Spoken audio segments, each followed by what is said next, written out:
channel, Robbie Reads ASMR. Today we have a special video for you. I recently picked up this Grimm's Complete Fairy Tales book at Barnes & Noble, and I thought I'd start a new series where I read some of your favorite Grimm's fairy tales. Tonight's video we're going to start with one of my favorites.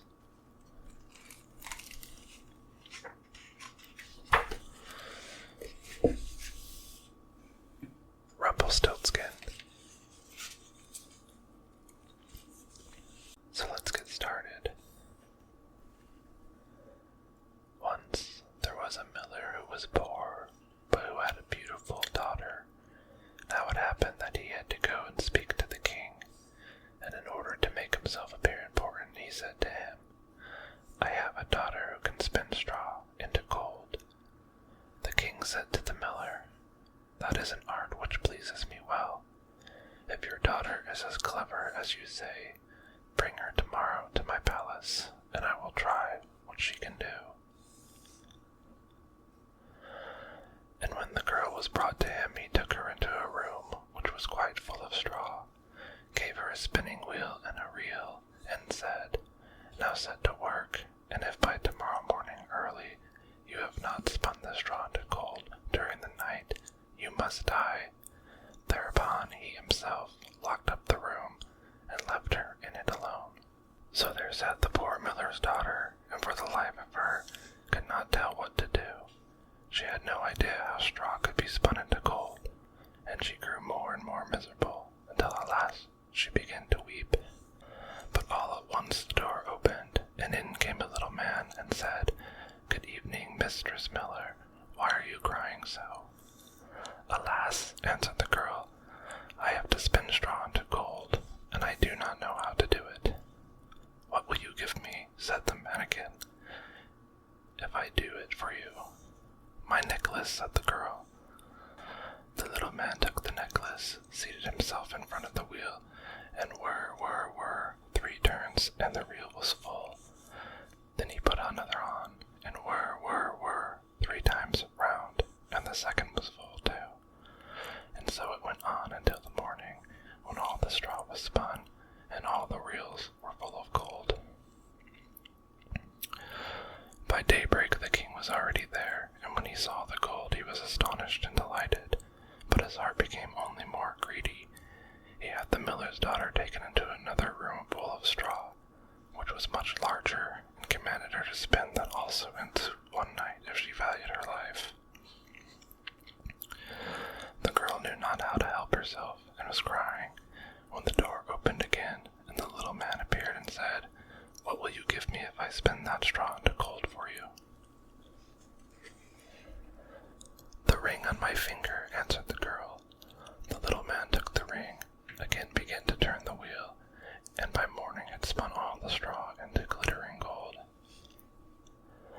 The king rejoiced beyond measure at the sight, but still he had not gold enough, and he had the miller's daughter taken into a still larger room full of straw, and said, "You must spin this too in the course of this night, but if you succeed you shall be my wife, even if she be a miller's daughter," thought he.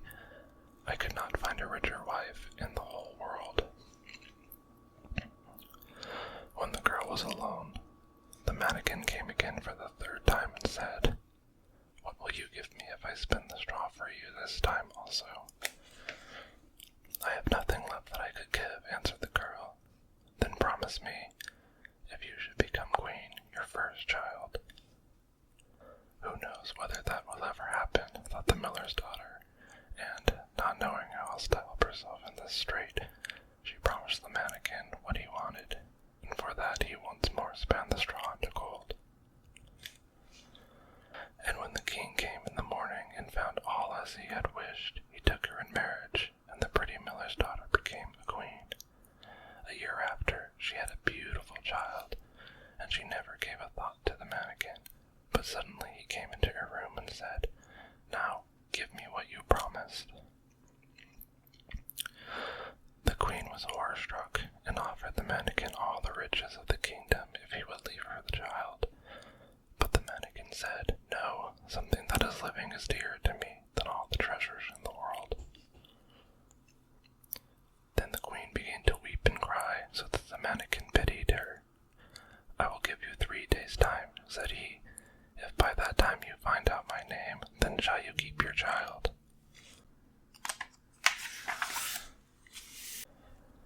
So the queen thought the whole night of all the names that she had ever heard, and she sent a messenger over the country to inquire far and wide for any other names that there might be. When the mannequin came the next day, she began with Casper, Melchior, Balthazar, and said all the names she knew, one after another, but to every one the little man said, "That is not my name." On the second day she had inquiries made in the neighborhood as to the names of the people there, and she repeated to the mannequin the most uncommon and curious. "Perhaps your name is Short Ribs, or Sheepshanks, or Lace Leg," but he always answered, "That is not my name." On the third day the messenger came back again and said, "I have not been able to find a single new name, but as I came to a high mountain at the end of the forest, where the fox and the hare bid each other good night, there I saw a little house, and before the house a fire was burning, and round about the fire quite a ridiculous little man was jumping. He hopped upon one leg and shouted, 'Today I bake, tomorrow brew, the next I'll have the young queen's child. Ha! Glad am I that no one knew that Rumpelstiltskin I am styled.'" You may think how glad the queen was when she heard the name, and when soon afterwards the little man came in and asked, "Now, Mistress Queen, what is my name?"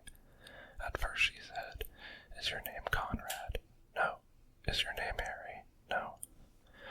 "Perhaps your name is Rumpelstiltskin?" "The devil has told you that, the devil has told you that," cried the little man, and in his anger he plunged his foot so deep into the earth that his whole leg went in, and then in rage he pulled at his left leg so hard with both hands that he tore himself in two.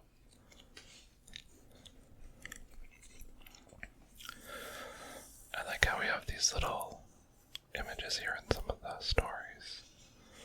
This is Rumpelstiltskin here, dancing around his fire.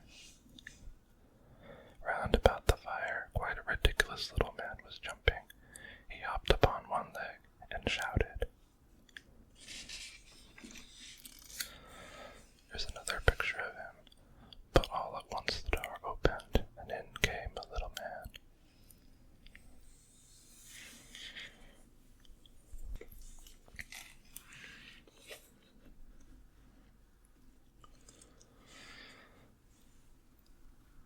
That does it for this video. I hope you enjoyed the Grimm's fairy tale Rumpelstiltskin. Comment below and let me know which Grimm's fairy tale is your favorite, and perhaps I'll make a video of me whisper reading it for you. If you liked this video and you like this new series, please remember to like and subscribe and click the bell icon so you're notified when new videos are posted. Until next time.